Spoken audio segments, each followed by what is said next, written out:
After a final round of meetings, the G7 leaders posed for another family photo, this time with outreach partners, nations not part of the elite club invited to join the last day.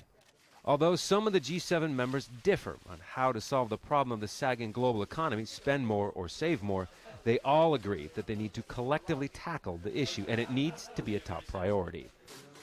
Summit host Japanese Prime Minister Shinzo Abe compared the current economic situation to that just before the 2008 global financial crisis. Unless we share the perceptional risks, we will not be able to solve the problems by joining our hands.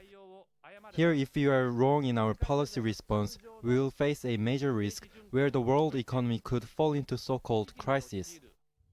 But there's no detail on what that policy response will be.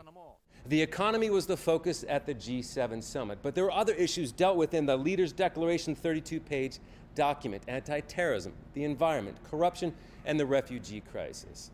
But outside of pledging additional funding, no concrete steps were outlined. The leaders also addressed the situation in the South China Sea, but they did it without specifically mentioning China.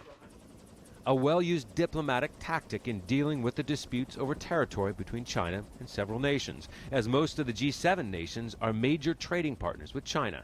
Beijing said they were dissatisfied with the South China Sea mention. An uncommon appearance in the summit declaration, a domestic issue that could have an impact on the global economy, the potential of the United Kingdom leaving the European Union. There is real economic risk, and that is a view shared by the countries that are here. With the need for closer multinational cooperation to resolve economic crisis and conflict, some say it might be time for the G7 to expand its reach and welcome others to the table. Scott Heidler, Al Jazeera, Ise-Shima.